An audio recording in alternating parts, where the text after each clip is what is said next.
ಶ್ರೀಗುರುಭ್ಯೋ ನಮಃ ಹರಿ ಓಂ ಯತೋ ಜನ್ಮಾದ್ಯಸ್ಯ ಶ್ರುತಿಸುನಯಮಾನೈಕವಿಷಯಾತ್ ಸ್ವತಂತ್ರಸ್ತಂತ್ರಜ್ಞೋ ಗುರುರಪಿ ಗುರೋರ್ಯಶ್ಚ ಜಗತಾಂ ವಿಮೂಢಾ ಯತ್ತತ್ವಂ ಪ್ರಕಟಮಿಹ ವೇತ್ತುಂ ಸುಮನಸೋ ಮುಕುಂದಂ ಧ್ಯಾಯಾಮಾಪಹತ ಕುಹಕಂ तं ಸ್ವಮಹಸಾ ಸರ್ವವಿಘ್ನಃ ಪ್ರಶಮನಂ ಸರ್ವಸಿದ್ಧಿಕರಂ ಪರಂ ಸರ್ವಜೀವಪ್ರಣೇತಾರಂ ವಂದೇ ವಿಷಯದಂ ಹರಿಂ ಕರೋತು ಮಮ ಕಲ್ಯಾಣಂ ಹರಿರ್ಹಯಂ ಕಾವಿದಃ ಗುರುಶ್ಚ ಮಧ್ವನಾಮಾಮಿ ವರದೋಸ್ತು ನಿರಂತರಂ ವಾಣಿತೆ ಕರವಣ್ಯಂ ವಚರಣೋರ್ತಿ ಸರ್ವದಾ ಮದ್ವಾಕ್ಯ ಸರಣೀರ್ಭೂಯಾತ್ ಶ್ರೀಮದಾಚಾರ್ಯ ಭಾವಗ ಸಮಾಶ್ರಯೇ ಗುರುಂ ಭಕ್ತ್ಯಾ ಮಹಾವಿಶ್ವಾಸಪೂರ್ವಕಂ ನಿಕ್ಷಿಪೆ ಸರ್ವಭಾರಾಂಶ್ಚ ಗುರೋ ಶ್ರೀ ಪಾದಪಂಕಜೇ. ನಾರದೀಯ ಪುರಾಣದಲ್ಲಿ ಭಕ್ತಿಯ ಬಗ್ಗೆ ಬಹಳ ಸುಂದರವಾಗಿ ನಮಗೆ ತಿಳಿಸ್ತಾ ಇದ್ದಾರೆ. ಭಕ್ತಿ ಅಂದ್ರೆ ಏನು, ಭಕ್ತಿಯನ್ನ ಮಾಡೋ ವಿಧಾನ ಹೇಗೆ, ಭಕ್ತಿಯನ್ನ ಮಾಡಿದಂತಹ ಮಹಾನುಭಾವರಾದಂತಹ ಭಗವದ್ಭಕ್ತರು ಹೇಗಿರ್ತಾರೆ, ಅವರ ಲಕ್ಷಣಗಳೇನು, ಎಲ್ಲವನ್ನ ಬಹಳ ವಿಸ್ತಾರವಾಗಿ ತಿಳಿಸ್ತಾ ಇದೆ. ಶೌನಕೌವಾಚ ಶ್ರದ್ಧಾಪೂರ್ವ ಸರ್ವಧರ್ಮ ಮನೋರಥ ಫಲಪ್ರದ ಶ್ರದ್ಧೆಯ ಸಾಧ್ಯತೆ ಸರ್ವಂ ಶ್ರದ್ಧೆಯ ತುಷ್ಯತೆ ಹರಿ. ನೀವು ಯಾವುದೇ ಕರ್ಮವನ್ನ ಮಾಡಿದ್ರು, ಸಕಲ ಧರ್ಮಗಳು ಯಾವುದೇ ಆಗಿರಬಹುದು, ಅದು ಭಕ್ತಿಯಿಂದ ಮಾಡಿದಾಗ ಅವು ಫಲವನ್ನ ಕೊಡ್ತಾ ಇದ್ದಾವೆ. ಭಕ್ತಿಯಿಂದಲೇ ಸರ್ವವನ್ನು ನೀವು ಸಾಧಿಸಬಹುದು. ವಿಷ್ಣುವಿನಲ್ಲಿ ಭಕ್ತಿಯನ್ನ ಮಾಡೋದ್ರಿಂದ ಭಗವಂತ ತುಷ್ಟನಾಗ್ತಾ ಇದ್ದಾನೆ. ಭಕ್ತಿ ಭಕ್ತೈವ ಕರ್ತವ್ಯ. ಭಕ್ತನ ಕರ್ತವ್ಯ ಏನು, ಭಕ್ತಿ ಮಾಡೋದು. ಭಕ್ತಿ ಮಾಡಿದ್ರೆ ಅವನು ಭಕ್ತ ಅಂತ ಅನಿಸ್ಕೊಳ್ತಾನೆ, ಇಲ್ಲ ಅಂದ್ರೆ ಅವನು ಭಕ್ತ ಅಂತ ಅನಿಸ್ಕೊಳ್ಳೋದಿಲ್ಲಪ್ಪ. ಕರ್ಮಾಣಿ ಶ್ರದ್ಧಾಹೀನಾನಿ ಅಂದ್ರೆ ಕರ್ಮ ನೀವೇನು ಮಾಡ್ತಿರಲ್ಲ ಅದು ಶ್ರದ್ಧೆಯಿಂದ ಮಾಡಬೇಕು, ಇಲ್ಲ ಅಂದ್ರೆ ಅದು ಫಲ ಬರೋದಿಲ್ಲ. ಪ್ರಾಣಿಗಳ ಗಮನಾಗಮನ ಕ್ರಿಯೆಗಳಿಗೂ ಬೆಳಕು ಹೇಗೆ ಮುಖ್ಯ ಕಾರಣವೋ ಹಾಗೆ ಎಲ್ಲಾ ಕರ್ಮಗಳ ಸಿದ್ಧಿಗೆ ಕಾರಣವಾಗಿರುವಂತಹದ್ದು ಪ್ರಧಾನವಾದದ್ದು ಭಕ್ತಿ. ಆ ಭಕ್ತಿ ಇಲ್ಲದೆ ನೀವು ಯಾವ ಕರ್ಮ ಮಾಡಿದ್ರೂ ಫಲ ಬರೋದಿಲ್ಲಪ್ಪ. ಅದಕ್ಕೆ ಹೇಳ್ತಾರೆ, ಯಥಾ ಸಮಸ್ತ ಲೋಕಾನಾಂ ಜೀವನಂ ಸಲಿಲಂ ಸ್ಮೃತಂ. ಎಷ್ಟು ಒಳ್ಳೆ ಉದಾಹರಣೆ ಕೊಡ್ತಾರೆ ನೋಡಿ. ಅಂದ್ರೆ ಈ ಜೀವನ ಅಂತ ಇದೆ, ನಾವು ಬದುಕಿದ್ದೀವಿ, ನಮ್ಗೆಲ್ಲ ಬದುಕಲಿಕ್ಕೆ ಆಧಾರಭೂತವಾಗಿರುವಂಥದ್ದು ಯಾವುದು? ಸಲಿಲಂ ಅಂದ್ರೆ ನೀರು. ಮನುಷ್ಯ ಊಟ ಇಲ್ದೇನೋ ಬದುಕ್ಬೋದು, ಆದ್ರೆ ನೀರಿಲ್ಲ ಅಂದ್ರೆ ಬದುಕೋದಿಲ್ಲ. ನೀರು ಬೇಕೇ ಬೇಕು. ಉಸಿರಾಟ ಮತ್ತು ನೀರು ಅತ್ಯಂತ ಅವಶ್ಯಕ. ಹಾಗೆ ತಥಾ ಸಮಸ್ತ ಸಿದ್ಧೀನ, ಯಾವುದೇ ನೀವು ಕರ್ಮ ಮಾಡಿ, ಅದು ಹೋಮ ಆಗಿರ್ಬೋದು, ಹವನ, ಯಜ್ಞ, ದಾನ, ತಪಸ್ಸು, ದೇವರ ಪೂಜೆ, ಯಾವುದೇ ಬ್ರಹ್ಮಯಜ್ಞ, ಶ್ರಾದ್ದ, ಯಾವುದೇ ನೀವು ಮಾಡಿದ್ರು ಅಲ್ಲಿ ಜೀವನಂ ಭಕ್ತಿರಿಷ್ಯತೆ. ಗಾಡಿ ಓಡಬೇಕಾದ್ರೆ ಪೆಟ್ರೋಲ್ ಹಾಕಿದ್ರೆ ಹೆಂಗೆ ಗಾಡಿ ಓಡ್ತದೋ ಹಂಗೆ ಈ ದೇಹ, ಬಾಡಿ, ನಮ್ಮ ಶರೀರ ಚೆನ್ನಾಗಿ ಓಡಬೇಕು ಅಂದ್ರೆ ನೀರು ಹೇಗೆ ಬೇಕೋ ಹಾಗೆ ಎಲ್ಲಾ ಕರ್ಮಗಳಿಗೆ ಮೂಲ ಜೀವ ಅದು ಭಕ್ತಿ. ಯಥಾ ಭೂಮಿಂ ಸಮಾಶ್ರಿತ್ಯ ಸರ್ವೇ ಜೀವಂತಿ ಜಂತವಃ. ಭೂಮಿನೇ ಇಲ್ಲ ಅಂದ್ರೆ ನಾವೆಲ್ಲಿ ಬದುಕೋದು? ನಾವು ಬದುಕಲಿಕ್ಕೆ ಮೂಲ ಕಾರಣ ಯಾವುದು? ಭೂಮಿ. ಜಾಗ ಇದೆ, ಅಲ್ಲಿ ನಾವು ವಾಸ ಮಾಡ್ತಾ ಇದ್ದೀವಿ. ನಾವು ಹೇಗೆ ಭೂಮಿಯನ್ನ ಆಶ್ರಯಿಸಿಕೊಂಡು ನಾವು ಹೇಗಿದ್ದೀವೋ ಹಾಗೆ ತಥಾ ಭಕ್ತಿಂ ಸಮಾಶ್ರಿತ್ಯ ಸರ್ವ ಕರ್ಮಾಣಿ ಸಾಧಯೇ. ಹಾಗೆ ಎಲ್ಲ ಕರ್ಮಗಳು ಭಕ್ತಿಯನ್ನ ಆಶ್ರಯಿಸಿದ್ದಾವೆ. ಭಕ್ತಿ ಇಲ್ಲ ಅಂದ್ರೆ ಯಾವುದೂ ಇಲ್ಲ. ಶ್ರದ್ಧೆಯಿಂದ ಇರುವಂಥದ್ದು ಯಾರು ಮಾಡ್ತಾರೋ ಅವರಿಗೆ ಧರ್ಮ ಅವರಿಗೆ ಸಿದ್ಧಿ ಆಗುವಂಥದ್ದು. ಅರ್ಥ, ಕಾಮ, ಮೋಕ್ಷ ಚತುರ್ವಿಧ ಪುರುಷಾರ್ಥಗಳು ಆ ಭಕ್ತಿಯ ಪ್ರಭಾವದಿಂದ ಸಿಗುವಂಥದ್ದು. ಅಷ್ಟೇ ಅಲ್ಲ, ಇನ್ನೂ ಒಂದು ಮಾತು ಹೇಳ್ತಾರೆ, ಭಕ್ತಿರಹಿತವಾಗಿ ಅಂದ್ರೆ ಭಕ್ತಿ ಅಂದ್ರೆ ಏನು ಅಂತ ಪ್ರಶ್ನೆ ಮಾಡಿಕೊಂಡ್ರೆ ಮುಂದೆಲ್ಲ ಉತ್ತರ ಹೇಳ್ತಾರೆ. ಆಚಾರ್ಯರು ನಮಗೆ ಕೊಟ್ಟಿರುವಂತಹ ಸಂದೇಶ ಮಹಾತ್ಮ್ಯ ಜ್ಞಾನ ಪೂರ್ವೋಸ್ತು. ಭಗವಂತನ ಅತ್ಯದ್ಭುತವಾದ ಮಹಾತ್ಮ್ಯ ಜ್ಞಾನ. ಎಷ್ಟು ಎತ್ತರದಲ್ಲಿದ್ದಾನೆ ಭಗವಂತ. ಅಣುರೇಣು ತೃಣಕಾಷ್ಟ ಪರಿಪೂರ್ಣನಾಗಿರುವಂತಹ ಗೋವಿಂದನ ಮಹಿಮೆಯನ್ನ ತಿಳಿಯುವಂಥದ್ದು, ಅವನು ಮಾಡುವಂತಹ ನಮ್ಮ ಮೇಲೆ ಮಾಡುವಂತಹ ಅಪಾರವಾದ ಕರುಣೆ, ಆ ಉಪಕಾರದ ಸ್ಮರಣೆ ಮಾಡುವಂಥದ್ದು. ನಿರಂತರ ಪ್ರೇಮ ಪ್ರವಾಹ ಅಂದ್ರು ಟೀಕಾಕೃತ್ಪಾದರು ಜಯತೀರ್ಥರು ನ್ಯಾಯಸುಧೆಯಲ್ಲಿ. ನಿರಂತರವಾಗಿ ಮಾಡಬೇಕು.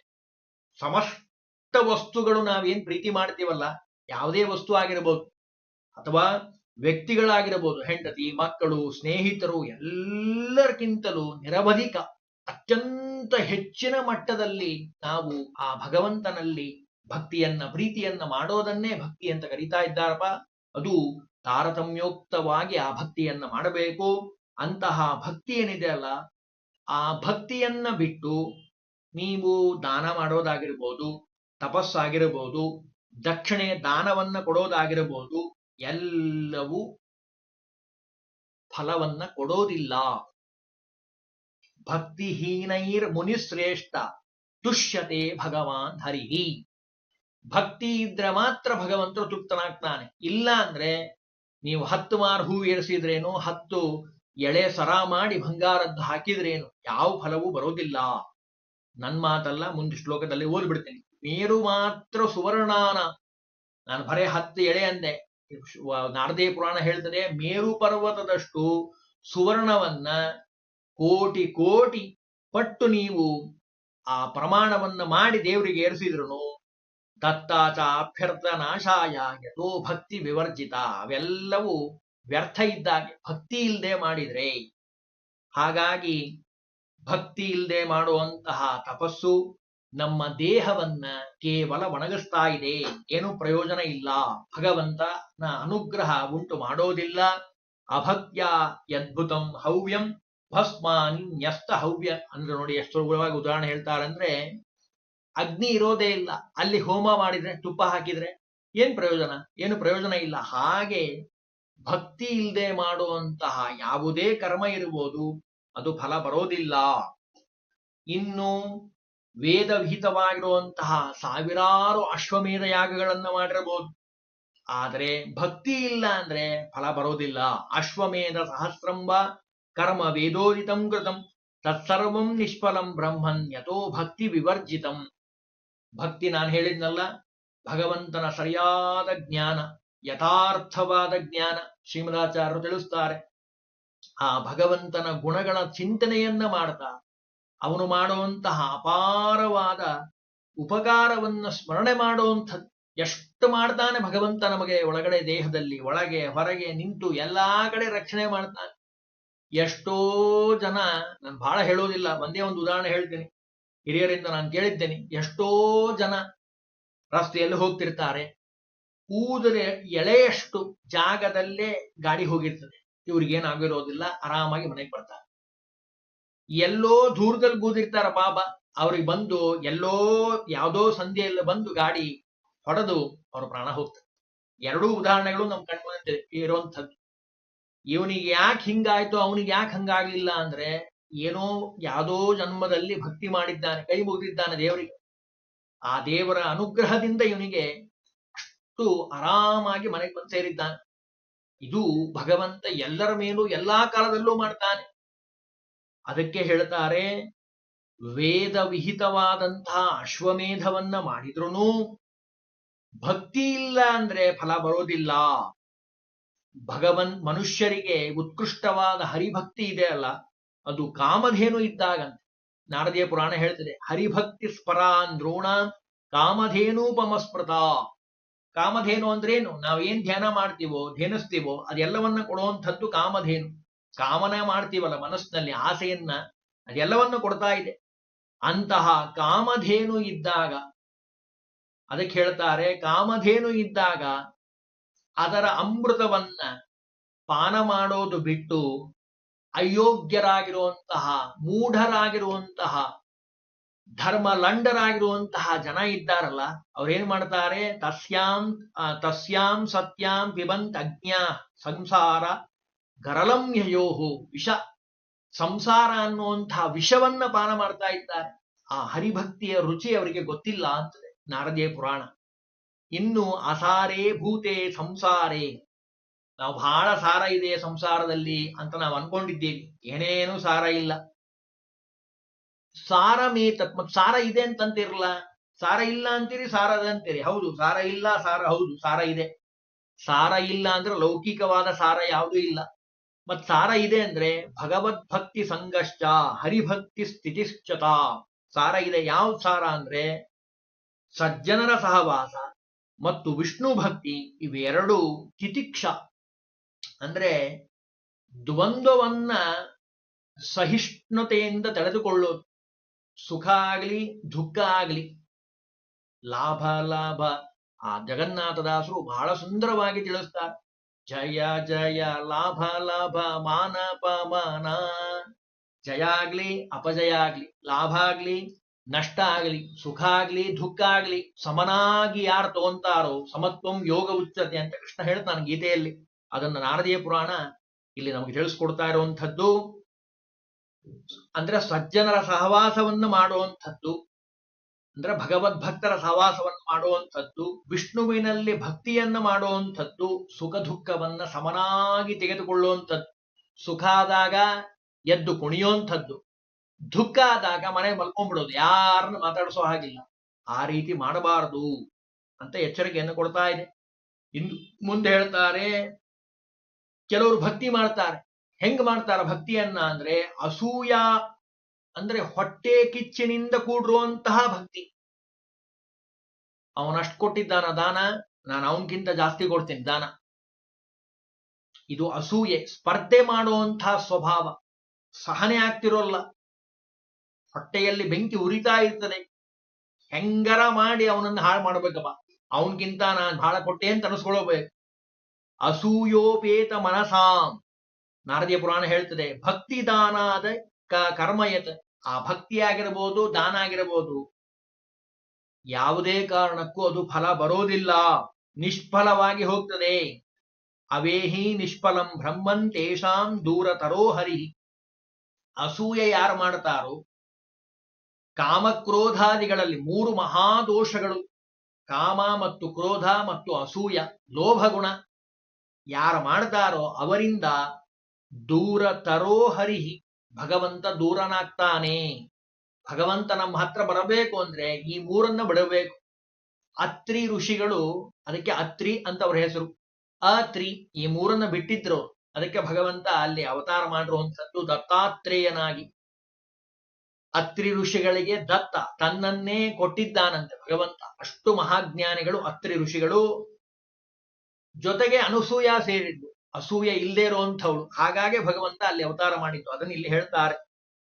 ಹರಿ ಪ್ರಸನ್ನ ಆಗಬೇಕು ಅಂದ್ರೆ ನೀವು ಬಿಡಬೇಕಪ್ಪ. ಇನ್ನು ಹೇಳ್ತಾರೆ, ಇನ್ ಕೆಲವರಿಗೆ ಏನಾಗತ್ತಪ್ಪ ಅಂದ್ರೆ ಹೊಟ್ಟೆ ಕಿಚ್ಚು ಬರ್ಲಿಕ್ಕೆ ಕಾರಣ ಏನು ಅಂತ ಮುಂದೆ ಹೇಳ್ತಾರೆ. ಕಾರಣ ಏನು? ಪರಶ್ರಿಯಾಭಿದಪ್ತಾನ. ಒಂದು ಮನೆ ಕಟ್ಟಿದ್ರು, 10 ಬಿಲ್ಡಿಂಗ್ ಕಟ್ಟಿದ್ರು, ಬೆಳ್ಳಿ ಬಂಗಾರ ಹಾಕೊಂಡ್ರು, ಕಾರ್ ತಗೊಂಡ್ರು, ಎಲ್ಲ ಆಧುನಿಕವಾದ ಸೌಕರ್ಯಗಳನ್ನ ಮನೆಯಲ್ಲಿ ಇಟ್ಕೊಂಡ್ರು ಅಂತ ನೋಡಿದ ಕೂಡಲೇ ಇವ್ರಿಗೆ ಸಹನೆ ಆಗ್ತಿರೋಲ್ಲ. ಕೋಪ ಉಕ್ಕಿ ಬರ್ತಾ ಇರ್ತದೆ. ಓ, ಇವ್ರಿಷ್ಟೆಲ್ಲ ತಗೊಂಡಾರಲ್ಲ ಅಂತ ಹೇಳಿ. ಅಂದ್ರೆ ಬೇರೆಯವರ ಸಂಪತ್ತನ್ನ ನೋಡಿ ಸಹನೆ ಆಗದೆ ಇರುವಂಥದ್ದು ತಪ್ತಾನ.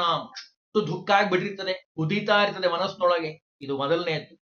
ಡಂಬಾಚಾರ ರಥ ಅಂದ್ರೆ ಇಲ್ದೇ ಇರುವಂಥದ್ದನ್ನ ಎಲ್ಲ ಕಡೆ ತೋರಿಸ್ಕೊಳ್ಳುವಂಥದ್ದು.